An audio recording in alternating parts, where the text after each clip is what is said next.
Assalamualaikum warahmatullahi wabarakatuh. Anak-anakku, marilah kegiatan belajar mengajar kali ini kita mulai dengan membaca basmalah bersama-sama. Bismillahirrahmanirrahim. Pada kali ini kita akan pelajari mengenai seni musik yang topik utamanya yaitu gaya dan bernyanyi lagu daerah.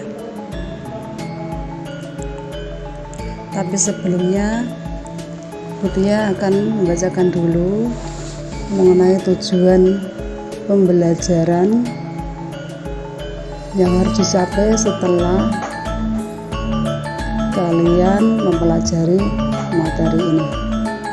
Tujuan pembelajarannya yaitu peserta didik memahami teknik dan gaya menyanyi lagu-lagu daerah dengan baik.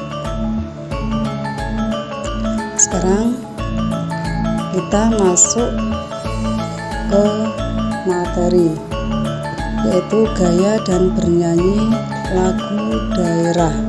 Lagu-lagu daerah biasanya diiringi dengan seperangkat alat musik yang disebut dengan karawitan. Istilah karawitan menunjuk pada seperangkat alat musik tradisional secara lengkap secara orkestra. Seringkali seorang pemain atau seniman ahli karawitan menambah atau mengurangi komposisi karawitan yang dimainkan. Begitu juga beberapa gaya.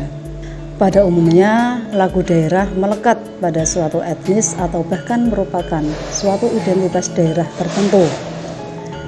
Berikut ini ciri-ciri lagu rakyat. 1. Teks lagu daerah menggunakan bahasa dan dialek setempat. Misalnya, lagu daerah Jawa Timur menggunakan bahasa Jawa dengan dialek Surabayaan. 2. Lagu daerah diwariskan secara turun-temurun dengan tradisi lisan, walaupun ada lagu daerah yang tertulis. Hal itu berfungsi hanya untuk kepentingan dokumentasi saja. 3. Lagu daerah pada umumnya tidak diketahui penulis atau penciptanya karena sifat lagu daerah adalah tidak menonjolkan ekspresi pribadi atau perorangan, tetapi pesan yang disampaikan adalah bersifat umum. 4. Lagu daerah pada umumnya memiliki susunan melodi dan syair yang sederhana. Beberapa lagu daerah hanya memiliki 2, 4, atau 8 bait saja. 5. Terkadang terdapat beberapa versi dari beberapa lagu di daerah berbeda dalam suatu etnis. Hal ini terjadi karena cara penyebaran lagu daerah dilakukan dari mulut ke mulut. 6. Dalam membawakan lagu daerah, masyarakat biasanya menyanyikan dengan diiringi oleh musik daerah setempat. Misalnya, lagu daerah Prawon dinyanyikan dengan diiringi musik gamelan. Contoh lagu rakyat Indonesia antara lain Gunung Jumpa dari Aceh, Gambang Suling dari Jawa Tengah, dan Apuse dari Papua. Lagu-lagu daerah merupakan kekayaan warisan budaya yang perlu dilestarikan dan dikembangkan. Pelestarian dan pengembangan warisan budaya ini dapat dilakukan dengan tetap menyanyikan sesuai dengan kebutuhan serta situasi dan kondisi di mana lagu tersebut harus dinyanyikan. Komposisi karawitan dapat mengembangkan perbedaan-perbedaan dari sebuah wilayah dengan wilayah lainnya sepanjang waktu. Inilah yang menyebabkan munculnya gaya yang berbeda-beda yang disebut dengan gaya musikal. Jadi gaya musikal adalah ciri khas atau karakteristik musikal yang dihasilkan dari beberapa kondisi, yaitu sebagai berikut. 1. Gaya lokal. Karakteristik cara menyanyikan lagu daerah yang berbeda dengan daerah lainnya. 2. Gaya individual. Tipologi karakteristik seorang tokoh pencipta lagu-lagu yang membedakannya dengan pencipta lagu lainnya. 3. Gaya periodikal, yaitu tipologi karakteristik zaman tertentu yang menghasilkan gaya musikal tertentu. Lagu kedaerahan biasanya memiliki lirik sesuai dengan bahasa daerahnya masing-masing. Berikut adalah beberapa fungsi lagu daerah. 1. Sebagai sarana upacara adat.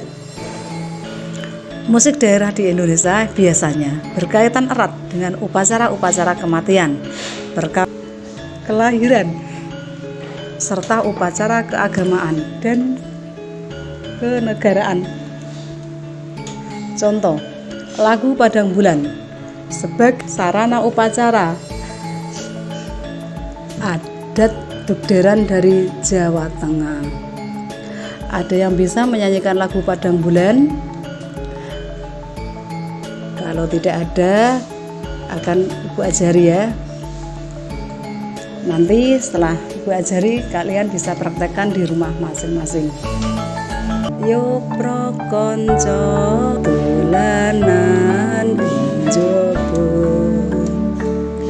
padang mulan padange kaya rina, remulane sing awe-awe ngelekake aja padha turu sore. Itulah lagu Padang Bulan yang dinyanyikan sebagai sarana upacara adat Dugderan dari Jawa Tengah. Yang kedua, yaitu sebagai media bermain. Permainan adalah bagian dari ekspresi budaya yang juga dapat dijadikan motivasi utama dari bentuk partisipasinya di dalam musik. Misalnya, ada beberapa aplikasi kegiatan permainan anak-anak di mana musik dijadikan bagian pertunjukan dalam bentuk permainan. Contoh, lagu Cublak-Cublak Suweng dari Jawa Tengah, Ampar-Ampar Pisang dari Kalimantan, dan masih banyak lagi. Fungsi yang ketiga adalah sebagai media penerangan. Musik sebagai media penerangan adalah musik yang dapat berperan sebagai penyampai pesan moral dan agama. Contoh, ini banyak sekali, apalagi pada masyarakat modern biasanya ada lagu tentang pemilu, keluarga berencana dan ibu hamil, juga penyakit AIDS dan lain-lain. Tetapi untuk kita di sini ada lagu yang seringkali kita dengar, lagu khas dari Jawa Tengah, ya, judulnya yaitu Malam Jumat. Saya yakin kalian sudah hafal semuanya, ya.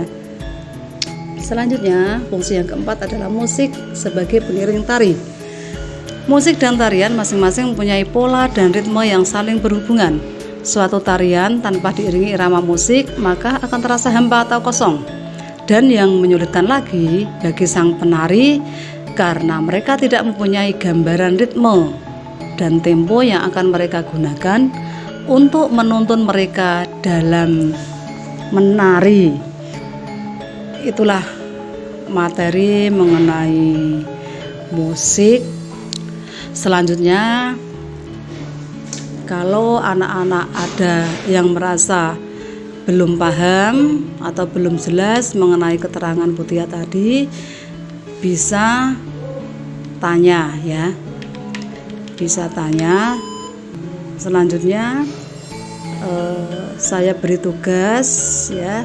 Saya beri 4 soal dan kalian kerjakan di buku tugas. Ya, nanti setelah selesai langsung dikumpulkan dan langsung saya nilai. Ini bisa dicatat dulu.